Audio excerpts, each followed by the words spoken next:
बिस्मिल्लाहिर्रहमानिर्रहीम। अजीज़ तलबा तालिबात, आपको वेलकम। आज के लेक्चर में हम लोग अपना नया चैप्टर शुरू करेंगे डॉक्यूमेंट्स ऑफ फॉरेन ट्रेड का। और ये हमारा मिड के सिलेबस से रिलेटेड ये चैप्टर है, डॉक्यूमेंट्स ऑफ फॉरेन ट्रेड।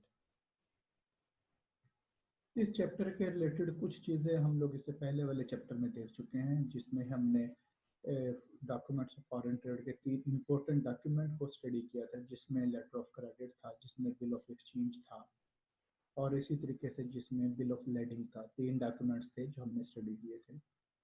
और फिर उसके बाद आपको रिकॉल करना होगा, हमने जो फॉरेन ट्रेड के typical trade transaction of foreign trade हमने पढ़ी थी, जिसके 14 स्टेप्स हमने देखे थे, जिसमें A to Z जो ट्रेड की ट्रांजैक्शन है उस पर डिफरेंट स्टेजेस पे आने वाले जो स्टेप्स थे वो हमने देखे थे। तो ये चैप्टर को फर्दर स्टार्ट करने से पहले मैं आप लोगों को कहूँगा कि काइंडली जो इसके प्री रेक्विजिट हैं उन चीज़ों को एक नज़र ज़रूर देख लें। 2 चीज़ों को देखना होगा, जो इम्पोर्टेंट 3 डॉक्यूमेंट्स हमने इससे पहले पढ़े हैं वो, और साथ के साथ जो ट्रेड ट्रांजैक्शन के तमाम स्टेप्स हैं A to Z जो 14 पॉइंट्स की फॉर्म में थे वो देखने होंगे। तो फिर आप इस चैप्टर की तरफ आएंगे तो आपको इसमें काफ़ी ज़्यादा आसानी है। मैं ये अज्यूम करता हूँ कि आप लोग उन चीज़ों को रिकॉल कर चुके होंगे, और उसके बाद हम लोग नेक्स्ट की तरफ आते हैं। दूसरी और एक और ज़रूरी बात कि वॉइस क्वालिटी थोड़ी सी इसमें एवरेज है, तो आपको सजेस्ट किया जाता है कि ये वीडियो देखने के लिए आप लोग जो है जो ईयरफोन जो है उसका इस्तेमाल करें, या हैंड फ्री जिसे वो उसका इस्तेमाल भी करें तो किया जा सकता है, उसका इस्तेमाल करें। उसमें वॉइस क्वालिटी जो है काफ़ी बेटर है। लें क्लास, हम लोग मूव करते हैं अपने काम की तरफ, डॉक्यूमेंट्स ऑफ फॉरेन ट्रेड की तरफ। एक चीज़ मज़ीद इसमें आपको मैं बताता जाऊं कि जो हमारा राइटअप है इसका, या जो हमारे इसमें जो कंटेंट्स हैं, ये inspired from the UCP latest version जो है इसका, यूसीपी 600 है, अर्लियर वाज द 500। तो यूसीपी जो है uniform custom practices by ICC, उसके राइटअप को देखते हुए हमारे इसका जो है वो राइटअप जो है और जो है वो बनाया गया है, इसके डॉक्यूमेंट्स को बनाया गया है। हम लोग मूव करते हैं डॉक्यूमेंट्स ऑफ फॉरेन ट्रेड के, इंटरनेशनल ट्रेड की ट्रांजैक्शन, इंपोर्ट या एक्सपोर्ट की ट्रांजैक्शन। क्लास स्टार्ट करने से पहले एक डिस्क्लेमर जो आपके सामने आ रहा है, उसके बाद हम लोग उसमें डॉक्यूमेंट्स में आते हैं। डॉक्यूमेंट्स की कैटेगरीज हमारे सामने आ रही है, जो 5 कैटेगरीज जो है यूसीपी ने दी हैं। जो ये कैटेगरीज हमारे सामने आ रही हैं डॉक्यूमेंट्स की क्लास, वो ये हैं, और इनके अंदर डॉक्यूमेंट्स क्लासिफाई किए गए हैं। हम जो इसमें डॉक्यूमेंट्स पढ़ेंगे वो कोशिश होगी कि वो मैक्सिमम डॉक्यूमेंट्स हों जो तमाम तरह के ट्रांजैक्शन में यूज़ होते हैं, इंपोर्ट की एक्सपोर्ट के ट्रांजैक्शन में। लेकिन एक बात आपको बताता जाऊं कि जितने ये डॉक्यूमेंट्स होंगे टोटल के टोटल, वो सभी एक वक्त में इस्तेमाल नहीं होते। ये हम मैक्सिमम पढ़ने की कोशिश करेंगे। इनमें से कुछ डॉक्यूमेंट्स होते हैं जो इस्तेमाल होते हैं, लेकिन चैप्टर के एंड में फिर आपको बताया जाएगा कि वो कौन से डॉक्यूमेंट्स है जो कॉमन डॉक्यूमेंट्स है, जो तकरीबन हर ट्रांजैक्शन में यूज़ होते हैं। और साथ के साथ जब डॉक्यूमेंट्स पढ़ेंगे तो उनमें साथ के साथ ये भी एक्सप्लेन किया जाएगा कि ये फ्रीक्वेंटली इस्तेमाल होने वाले हैं या कभी कभार इस्तेमाल होने वाले डॉक्यूमेंट्स हैं। ये कैटेगरीज इसमें हमारे सामने आ रही हैं, 5 कैटेगरीज हैं आपके सामने। कमर्शियल डॉक्यूमेंट्स की, official, insurance, transportation and financial and financing documents, ये 5 डॉक्यूमेंट्स की जो है इसमें कैटेगरी हमारे सामने आ रही है। तो अब इसमें हम शुरू करते हैं। सबसे पहले कमर्शियल डॉक्यूमेंट से शुरू करते हैं। कमर्शियल डॉक्यूमेंट्स ऐसे डॉक्यूमेंट्स होते हैं जो गुड्स की क्वांटिटी, गुड्स की क्वालिटी, गुड्स की प्राइस के रिलेटेड हो, गुड्स की वेट के रिलेटेड हो, उनके इंस्पेक्शन के रिलेटेड हो। तो इस तरीके से जो डॉक्यूमेंट्स होंगे वो कमर्शियल डॉक्यूमेंट्स होंगे, यानी कि गुड्स की क्वांटिटी, क्वालिटी, प्राइस, वेट, इसके रिलेटेड डॉक्यूमेंट्स जो होंगे उसे कमर्शियल डॉक्यूमेंट्स बोला जाता है। कमर्शियल डॉक्यूमेंट्स फिर हमारे पास फर्दर 4 टाइप्स के हैं जो इधर हमारे सामने डिस्प्ले में आ रहे हैं, जिसमें इनवाइसेस हैं, वेट नोट्स है, पैकिंग लिस्ट एंड स्पेसिफिकेशन हैं, और क्वालिटी और इंस्पेक्शन सर्टिफिकेट्स है। प्लस हम लोग फिर नेक्स्ट में जब मूव करते हैं तो हमें पता चलता है कि इनवाइसेस की फिर फर्दर क्लासिफिकेशन है। पहले इनवाइसेस की क्लासिफिकेशन की तरफ आ जाते हैं, फिर बाकियों को देखते हैं। इनवाइसेस जो हमारे पास आ रही हैं वो 3 तरह की है: प्रोफॉर्मा इनवाइस, कमर्शियल इनवाइस और सर्टिफाइड इनवाइस।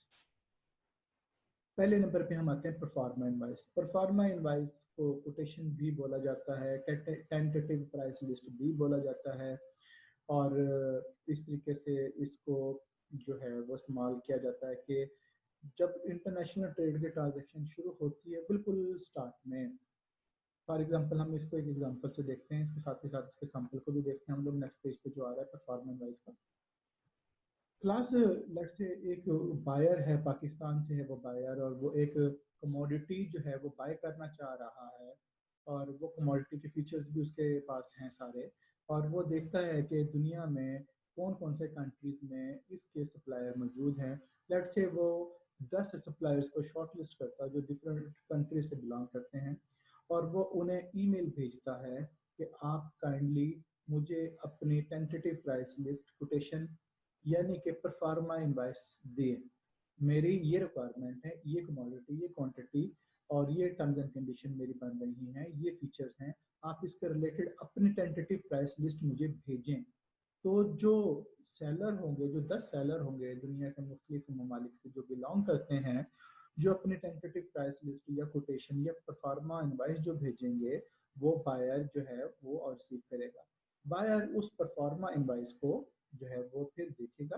परफॉर्मा इनवाइस का जो पैटर्न क्लास होता है, जिसमें जो कुछ चीज़ें हमारे पास मौजूद होती है जो यहाँ पे दी गई हैं, जैसे आप देख रहे हैं कि इसमें जो है जो रूटीन की चीज़ें हैं जो इनवाइस में होती है वो तो हैं सो हैं, प्लस गुड्स की डिस्क्रिप्शन के बारे में बताया गया है, गुड्स की यूनिट प्राइस के बारे में बताया गया है, टोटल की प्राइस के बारे में बताया गया है, और टोटल एस्टिमेटेड बिल कितना होगा वो बताया गया है। ये टेंटेटिव है, सब कुछ ये एस्टिमेटेड है। और उसके बाद आप जो उसमें एक इम्पोर्टेंट चीज़ देखें, एंड में जो बताई गई है कि पेमेंट जो है वो इतने टाइम के अंदर करनी होगी। जी, प्लस इसके साथ साथ जो है परफॉर्मा इनवाइस के साथ जो है वो जो सेलर है वो ये भी उसमें कंडीशन लगा सकता है, बता सकता है कि ये जो ट्रेड मैं आपसे करूंगा ये लेटर ऑफ क्रेडिट के अंदर होगी या ओपन होगी, वो भी इसमें अपने टर्म्स एंड कंडीशंस में एक्सप्लेन करेगा। उसके बाद वो ये भी बताएगा कि ये जो मेरी परफॉर्मा इनवाइस है ये कितने डेज के लिए वैलिड है। नॉर्मली 2 वीक्स के लिए बताई जाती है, 2 वीक्स के लिए, 4 वीक्स के लिए, या महीने के लिए, 2 महीने के लिए, कितने टाइम के लिए वैलिड है वो भी इसमें मेंशन किया जाता है।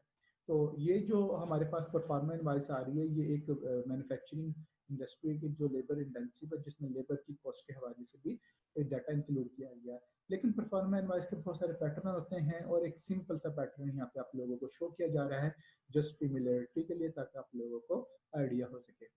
तो क्लास परफॉर्मा इनवाइस एक कोटेशन होती है, टेंटेटिव या टेंटेटिव प्राइस लिस्ट इसको बोला जाता है, जो सेलर बायर को भेजता है, और बायर फिर क्या करता है, बायर लेट्स से जो हमारी पहले वाली एग्जांपल है उसी में हम जब बात करते हैं, बायर के पास 10 परफॉर्मा इनवाइस डिफरेंट कंट्री से आ गई हैं, उसमें डिफरेंट टर्म्स एंड कंडीशन भी हैं। और नॉर्मली तो यही होता है कि जो बायर अपने टर्म्स एंड कंडीशन भिजवाता है उसी के रिस्पॉन्स में परफॉर्मा इनवाइस फ्रेम करके दे दी जाती है। लेकिन बाज जो सेलर होते हैं वो अपनी टर्म्स एंड कंडीशन पे ट्रेड करने को प्रीफर करते हैं, तो वो अपनी टर्म्स एंड कंडीशन भी भेजते हैं। अब बायर जो है पाकिस्तान से जो बायर है उस कमोडिटी का, वो तमाम परफॉर्मा इनवाइस जो उसके पास आ गई हैं उन्हें वो एवेल्युएट करेगा, और एवेल्युएट करके उनकी जो फीचर्स को और जो उनकी बाकी जो कंपोनेंट्स हैं उनको देखेगा। उसके बाद साथ के साथ वो ये एवेल्युएट भी करेगा इन कंट्री से जब गुड्स मेरे पास आएंगी तो मेरी ट्रांसपोर्टेशन कॉस्ट का क्या होगा, मेरी जो इंश्योरेंस की कॉस्ट क्या होगी, और इसके अलावा मेरी ड्यूटीज डिफरेंट क्या होंगे, ड्यूटी की अमाउंट कितनी बनेगी, और इसमें से कौन से कंट्रीज है जिनके साथ पाकिस्तान का प्रेफरेंशियल ट्रेड एग्रीमेंट है, पीटीए जिसको बोलते हैं वो है, उसके तहत ड्यूटी में कमी हो सकती है और क्या इसमें कंसेशन हो सकती है, वो सब यानी कि कॉस्ट बेनिफिट एनालिसिस उनका करेगा, कॉस्ट बेनिफिट एनालिसिस करेगा। और साथ के साथ वो अपने एक और चैनल पे चलाएगा, वो जो जो जो परफॉर्मेंस वाइज उसको सूटेबल लग रही होंगी, बेहतर लग रही होंगी, उसके हवाले से वो उन सेलर को इंगेज करेगा और उनके साथ नेगोशिएशन शुरू करेगा। बिल्कुल वैसे ही इसमें नेगोशिएशन की तरफ जाया जाता है जैसे हम लोकल ट्रेड करते हैं, कोई चीज़ खरीदने मार्केट में जाते हैं तो हम लोग दुकानदार से चीज़ों की रेट में जो है वो बार्गेन करते हैं। तो इसी तरीके से वो उसमें बार्गेन करेगा जी कि आप इसमें ट्रांसपोर्टेशन कॉस्ट आप बेयर कर लें, आप इसकी प्राइस को ज़रा कम करें, आप ज़रा पूरा इसके फीचर को इम्प्रूव कर लें, तो उसमें परफॉर्मेंस वाइज को नेगोशिएट किया जाता है। और साथ के साथ वो अपना जब बायर जो अपना कॉस्ट बेनिफिट एनालिसिस कर चुका होता है तो फिर वो अपने जो शॉर्ट लिस्टेड 4-5 लोगों से नेगोशिएशन कर रहा होता है तो फिर उसमें जाकर जो है वो रिड्यूस करते करते एक जो है वो जो सेलर को सिलेक्ट करने की तरफ आ जाता है, जिसके टर्म्स एंड कंडीशन, प्राइस और बाकी चीज़ों के हवाले से ये कंफर्टेबल फील कर रहा होता है।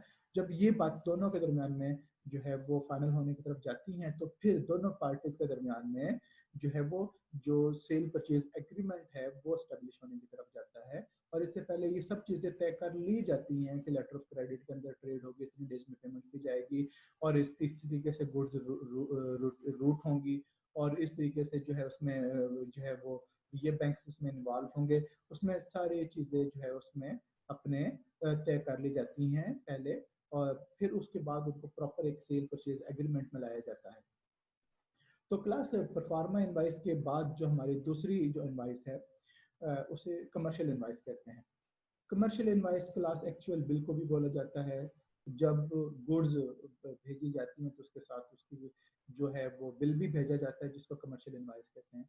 लोकल सिनेरियो में हमारे समझने के लिए बिल ऐसे है जैसे फॉर एग्जांपल किसी रेस्टोरेंट में हम लोग खाना खाना जाते हैं, खाने के बाद हमें बिल दिया जाता है कि ये पेमेंट हमें करनी है, तो वो जो बिल है वो इंटरनेशनल ट्रेड में जब गुड्स ली जाती है तो उसे कमर्शियल इनवाइस बोला जाता है। जो गुड्स एक्चुअल बिल जो होता है उनका उसको कमर्शियल इनवाइस कहते हैं, जो गुड्स हमें डिलीवर होने जा रही होती हैं उसके बिल को कमर्शियल इनवाइस कहते हैं। कमर्शियल इनवाइस एक बड़ा इंपॉर्टेंट डॉक्यूमेंट है, हर ट्रेड में यूज होता है, हर ट्रेड ट्रांजैक्शन में यूज होता है।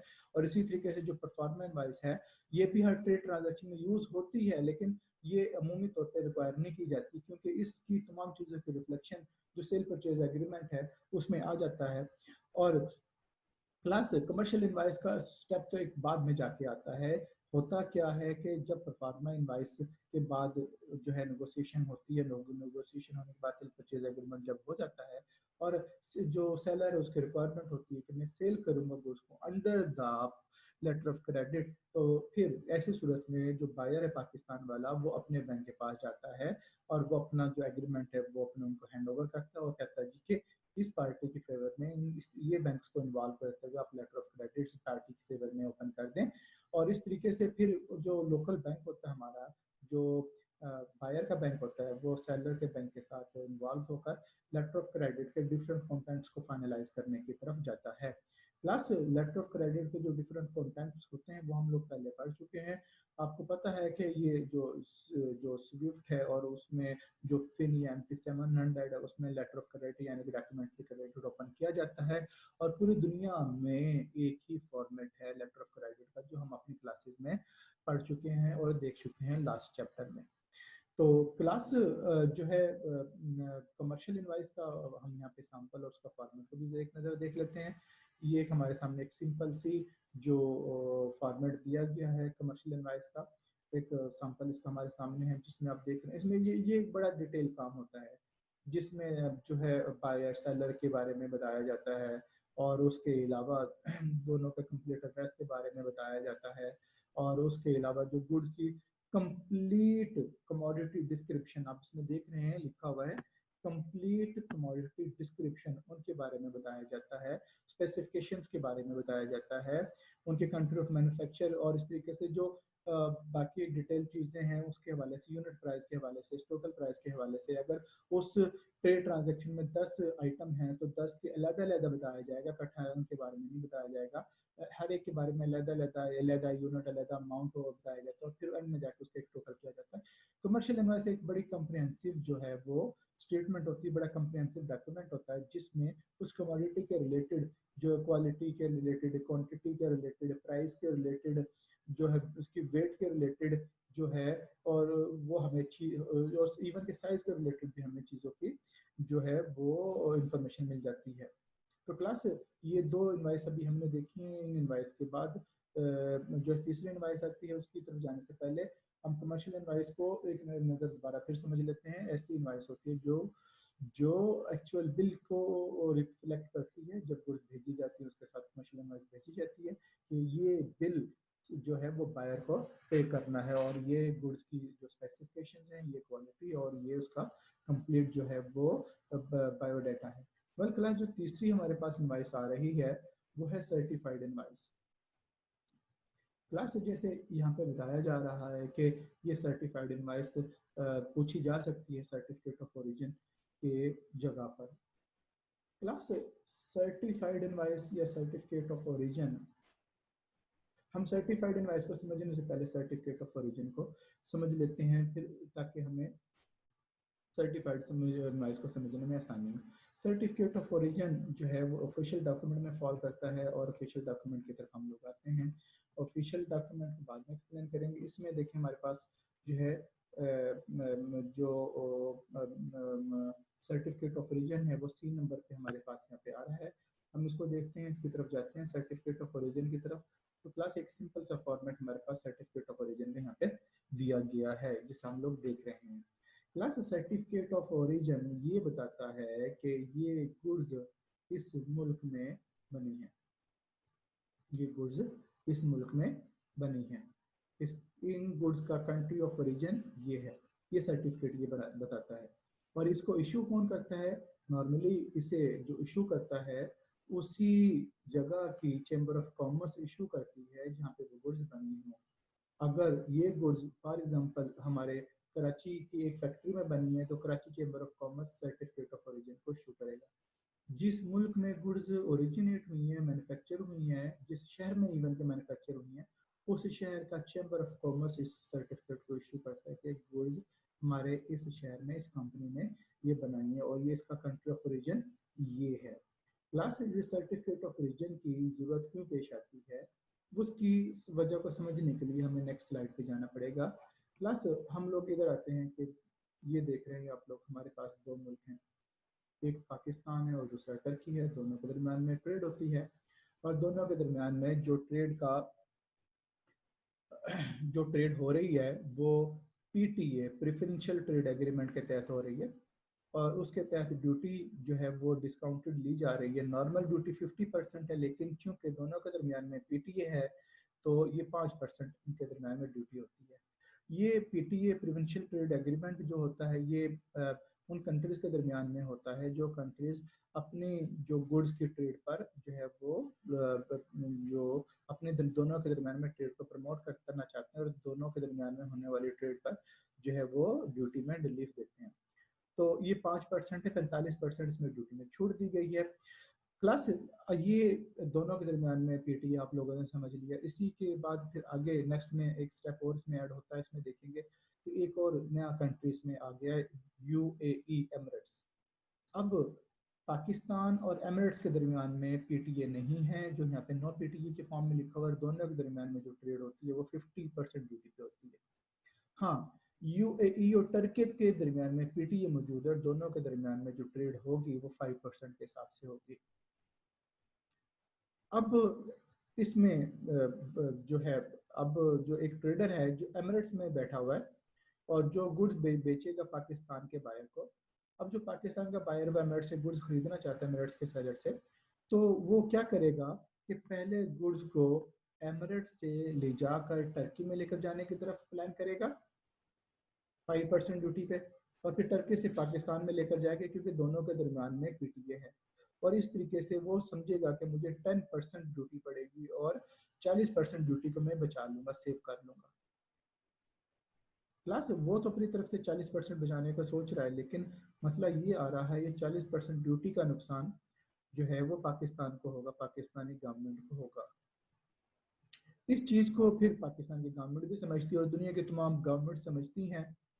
फिर इस वजह से ये ज़रूरी हो जाता है कि जो ड्यूटी में इतना बड़ा रिलीफ है वो सिर्फ पार्टनर ट्रेडिंग कंट्रीज तक महदूद किया जाए, और वो भी सिर्फ उन गुड्स तक महदूद किया जाए जो गुड्स उनके कंट्री में मैन्युफैक्चर हो रही हैं।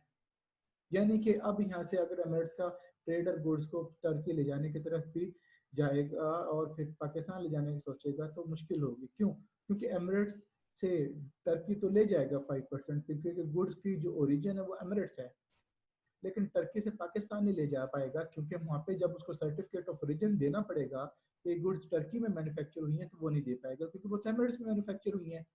तो इस तरीके से ये गुड्स जो है फिर इस तरह रोटेट नहीं हो पाएंगी, क्योंकि जो पीटीए में फिर ये दोनों पार्टीज में दोनों कंट्रीज में डिसाइड हो जाता है कि हमें सर्टिफिकेट ऑफ ओरिजिन चाहिए होगा, गवर्नमेंट की तरफ से रिक्वायर होता है कि जो ड्यूटी में डिबेट चाहेंगे, ड्यूटी में रिलीफ चाहेंगे पीटीए के अंडर, उनको सर्टिफिकेट ऑफ ओरिजिन देना पड़ेगा। तो अब एमिरेट्स का ये ट्रेडर फिर जो है गुड्स डायरेक्टली पाकिस्तान लेकर जाएगा और 50% पर लेकर जाएगा। तो इसके बताने का मकसद ये था कि सर्टिफिकेट ऑफ ओरिजिन क्यों रिक्वायर होता है। ठीक है क्लास, आपको अब इसके बारे में समझ आ गया है कि सर्टिफिकेट ऑफ ओरिजिन रिक्वायर होने की वजह ये है कि ताकि ड्यूटी में जो होने वाला सब्सिडी है, जो उसमें डिस्काउंट है, वो देखा जा सके कि वो जेन्युइन उसको अलाउ करना है या नहीं करना। वेल, सर्टिफिकेट ऑफ ओरिजिन जैसे आपको बताया है कि इसको इशू करती है relevant chamber of commerce issue करती है, वो शहर की चैम्बर ऑफ कॉमर्स इशू करेगी जहाँ पे गुड्स बनी होती हैं। Plus certificate of origin official document है, गवर्नमेंट लेवल पे एक्सपोर्टिंग या इंपोर्टिंग कंट्री की गवर्नमेंट इसको रिक्वायर करती है। प्लस अब हम वापस आते हैं सर्टिफिकेट ऑफ ओरिजिन पढ़ने के बाद, हम लोग वापस आते हैं जो हम काम कर रहे थे, वो काम था हमारा सर्टिफाइड इनवाइस का। Certified invoice certificate of origin के सब्स्टिट्यूट के तौर पे इस्तेमाल की जाती है जी। सर्टिफाइड इनवाइस जो है सर्टिफिकेट ऑफ ओरिजिन के तौर पे इस्तेमाल की जाती है। मुख्तलिफ मुल्क इसको रिक्वायर कर सकते हैं, बाद सर्टिफिकेट ऑफ ओरिजिन मांग लेते हैं और बाद सर्टिफाइड इनवाइस को रिक्वायर कर लेते हैं। अब सर्टिफाइड इनवाइस क्या है क्लास? सर्टिफाइड इनवाइस एक कमर्शियल इनवाइस ही है, लेकिन उसको, उसी कमर्शियल इनवाइस को relevant chamber of commerce vet कर देते हैं कि ये गुड्स इसी शहर और इसी मुल्क में बनी है। तो वो जो कमर्शियल इनवाइस है वही कमर्शियल इनवाइस सर्टिफाइड इनवाइस बन जाएगी। आपके सामने एक एग्जांपल यहाँ पे हमारे पास आ रहा है, इसमें आप लोग देख रहे हैं कि कमर्शियल इनवाइस ऊपर लिखा गया है और कमर्शियल इनवाइस लिखने के बाद आप देखिएगा ये कमर्शियल इनवाइस को फिर आगे रेलिवेंट चैम्बर ऑफ कॉमर्स ने यहाँ पे वेट किया है। क्लास, कमर्शियल इनवाइस आपको पता है कि सेलर इशू करता है और उसी कमर्शियल इनवाइस पे जो सर्टिफिकेशन है वो रेलिवेंट चैम्बर ऑफ कॉमर्स की है regarding the origin of the goods, कि इस शहर की ओरिजिन है, यानी कि इस कंट्री की ओरिजिन है, ये सर्टिफाई हो रहा है ऑन द कमर्शियल इनवाइस। और फिर इसी बेस पर, इसी सर्टिफाइड इनवाइस की बेस पर जो है ड्यूटी को तयन किया जाएगा। तो हम इसको इस तरीके से कंक्लूड करते हैं कि सर्टिफिकेट ऑफ ओरिजिन और सर्टिफाइड इनवाइस दोनों एक दूसरे की जगह पे इस्तेमाल होते हैं। डिपेंड करता है कि रेलिवेंट जो ट्रेड ट्रांजैक्शन है और रेलिवेंट कंट्रीज जो है उनकी रिक्वायरमेंट क्या है। तो कोई कंट्रीज जो है सर्टिफाइड इनवाइस को रिक्वायर कर लेते हैं, सर्टिफिकेट ऑफ ओरिजिन को नहीं रिक्वायर करते हैं, और कोई सर्टिफिकेट ऑफ ओरिजिन को रिक्वायर करते हैं और सर्टिफाइड इनवाइस को रिक्वायर नहीं करते हैं। तो क्लास है ये, इसमें 3 इनवाइसेस थी जिसको हम लोगों ने देखा है, परफॉर्मा इनवाइस, कमर्शियल इनवाइस और certified invoice. Pro forma invoice tentative price list या कोटेशन को बोलते हैं, कमर्शियल इनवाइस एक्चुअल बिल को बोलते हैं, गुड्स बनने और डिलीवर होने के बाद जो साथ भेजा जाता है। और तीसरे नंबर पे हमारे पास है सर्टिफाइड इनवाइस, जो सर्टिफिकेट ऑफ ओरिजिन की जगह पे इस्तेमाल होती है, ये कमर्शियल इनवाइस ही होती है। और उसी कमर्शियल इनवाइस के ऊपर ही रेलिवेंट चैम्बर ऑफ कॉमर्स इस चीज को सर्टिफाई करता है कि ये गुड्स इसी शहर और इसी मुल्क में बनी है। प्लस अब आप इनवाइसेस हमने पढ़ लिए कमर्शियल डॉक्यूमेंट्स में, और कमर्शियल डॉक्यूमेंट्स के बाकी जो डॉक्यूमेंट्स हैं, बाकी रिमेनिंग 3 डॉक्यूमेंट्स हैं, उनकी तरफ आते हैं, जिसमें हमारे पास पहले है वेट नोट। तो वेट नोट में जब हम लोग आते हैं क्लास, हमारे पास एक सैंपल वेट नोट ये दिया गया है। वेट नोट में जो है वो जो कंसाइनमेंट जो है होती है, जो गुड्स होती हैं उसके मुकम्मल वेट के बारे में बताया जाता है। क्लास ऐसे होता है कि एक कंसाइनमेंट जो होती है वो जो है एक से ज़्यादा उसमें लोड की जाती है, एक से ज़्यादा कंटेनर में लोड की जाती है। जैसे फॉर एग्जांपल, एक एग्जांपल से हम इसको समझते तो हमें इसका आइडिया हो जाएगा कि लेट्स से एक कंट्री से जो है वो बहुत सारी शर्ट्स आनी है, लेट्स से 1 लाख शर्ट्स आनी है। तो उसके हवाले से फिर वो क्या किया जाता है कंसाइनमेंट का, कि उस पूरी कंसाइनमेंट को डिफरेंट तरह की पैकिंग करने के बाद उसको जो है वो 2 कंटेनर में जो है वो पैक किया जाता है। तो अब हर कंटेनर में क्या चीज़ है, कितना वेट है, और दोनों कंटेनर का टोटल वेट कितना है वो डिटरमाइन किया जाता है। वेट नोट का दो बड़े मकसद होते हैं। एक मकसद ये होता है कि ड्यूटी की असेसमेंट हो सके एक्सपोर्टिंग इंपोर्टिंग कंट्री में।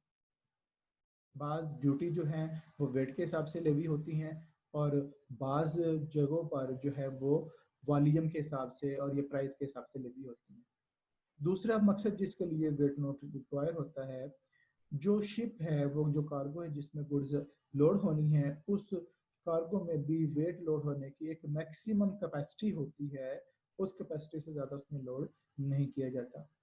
और एक कार्गो में एक शिप में एक कंसाइनमेंट में काफ़ी सारी कंसाइनमेंट ली जाती हैं और सभी के वेट नोट को जब टोटल किया जाता है तो फिर देखा जाता है कि ये टोटल लोड कितना बना और इसमें परमिजिबल जो लोड किया जा सकता है इस शिप में वो कितना है, ताकि जो है ज़्यादा लोड ना हो पाए, ओवरलोड ना हो जाए और उसकी वजह से ओवरलोड होने की वजह से नुकसान की तरफ जाने से बचा जा सके। तो वेट नोट के ये दो बड़े मकसद होते हैं कि ड्यूटी की डिटर्मिनेशन और दूसरा जो कार्गो की रिक्वायरमेंट है।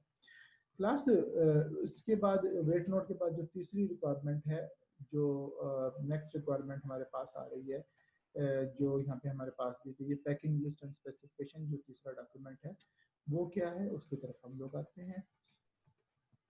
ये हमारे पास एक एग्जाम्पल आ गया पैकिंग लिस्ट एंड स्पेसिफिकेशन का। प्लस जैसे अभी बात हो रही थी कि 1 लाख शर्ट्स एक मुल्क से दूसरे मुल्क में ट्रेड होनी है, तो उसकी पैकिंग अब सुनिएगा कैसे की गई है। जो है 10 शर्ट्स एक गत्ते के छोटे से कार्टन में पैक की गई हैं और 50 गत्ते के कार्टन एक बड़े वुडन बॉक्स में पैक किए गए हैं और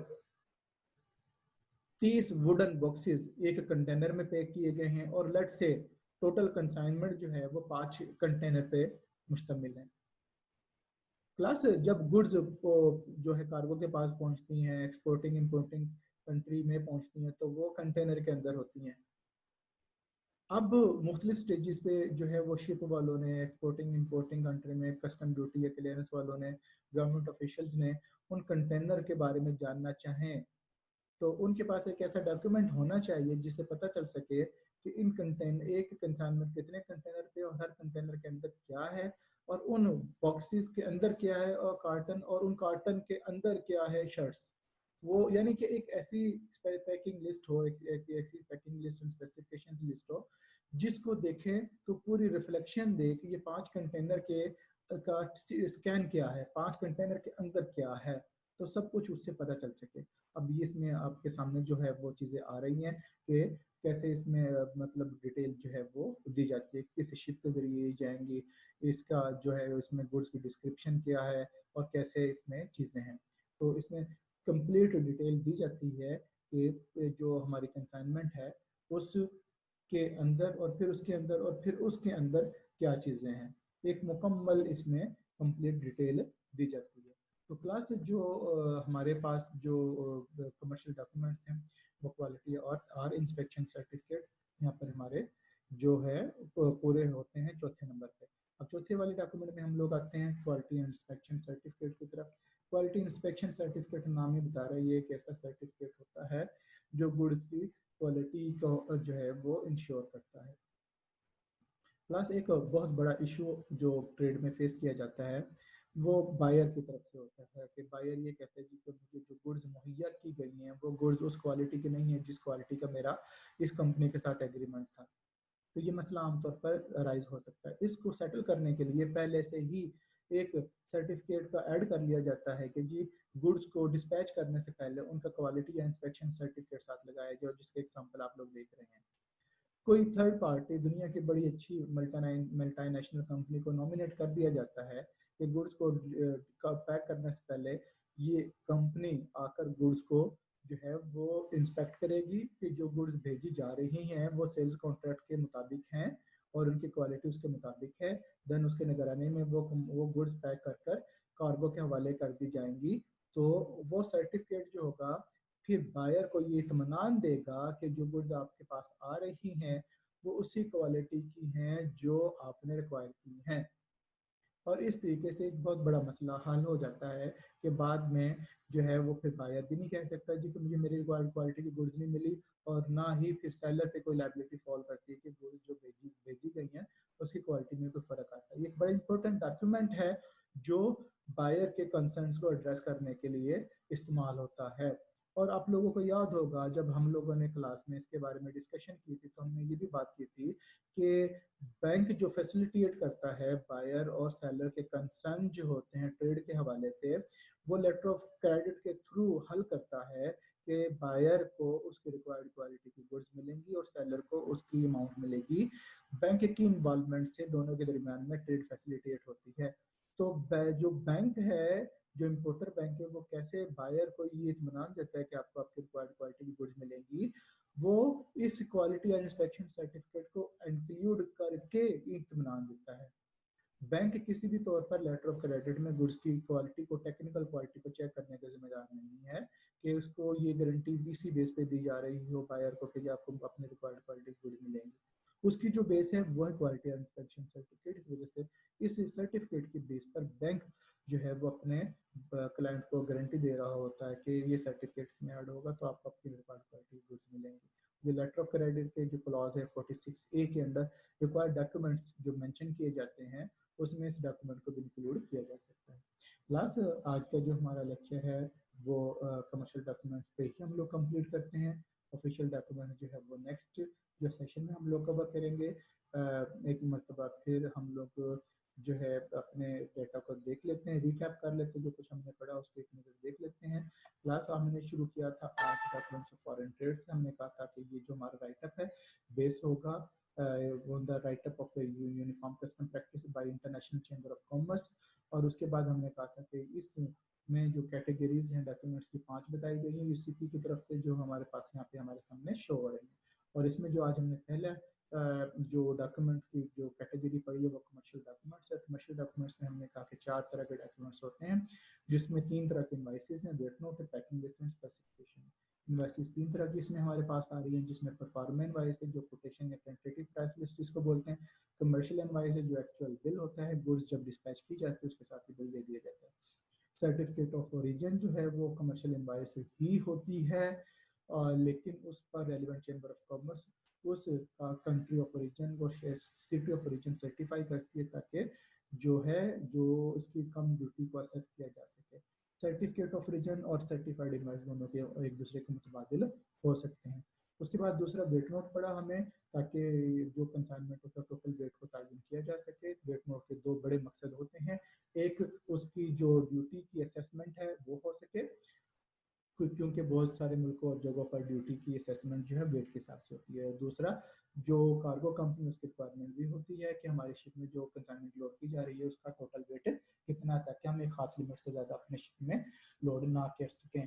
तीसरी जो डॉक्यूमेंट है हमारी पैकिंग लिस्ट एंड स्पेसिफिकेशन है, जो पूरी कंसाइनमेंट है जो आमतौर पर जो है कंटेनर्स में पैक होती है। लेट्स से कि कंसाइनमेंट 5 कंटेनर में है, तो एक्सपोर्टिंग इंपोर्टिंग कंट्री के जो है वहाँ पे ऑफिशियल्स हैं और क्लियरिंग एजेंट्स हैं और कार्गो कंपनी वाले वो 5 कंटेनर को खोले बगैर अगर देखना चाहें कि इसके अंदर तक क्या चीज़ें हैं, तो वो इनको एक लिस्ट ऐसी चाहिए होती है जिसमें सारा जो है वो डिटेल दी गई हो, तो वो पैकिंग एंड स्पेसिफिकेशन लिस्ट में डिटेल होती है। जो नेक्स्ट नंबर पे क्वालिटी और इंस्पेक्शन सर्टिफिकेट है, जो बायर का एक बहुत बड़ा कंसर्न होता है, उसके हवाले से ये डॉक्यूमेंट होता है जो बायर नॉमिनेट करता है ये गुड्स को पैक करने से पहले, डिस्पैच करने से पहले। ये थर्ड पार्टी जो है इंटरनेशनल जो मल्टीनेशनल एक कंपनी है, इससे सर्टिफिकेट लिया जाए कि गुड्स को इंस्पेक्ट करे कि गुड्स उसी क्वालिटी की हैं जो इस सेल्स कॉन्ट्रैक्ट में मांगी गई हैं, उसके मुताबिक ये गुड्स हैं, उसके मुताबिक ये गुड्स आगे डिलीवर की जा रही हैं। ये था हमारा आज का लेक्चर। क्लास अल्लाह ताला का हामी नासिर हो, और अब मुझे इजाज़त दें। नेक्स्ट जो हमारा लेक्चर होगा वो होगा ऑफिशियल डॉक्यूमेंट्स पे। तो अल्लाह आपका हामी नासिर हो। गुड बाय एंड अल्लाह हाफ़िज़।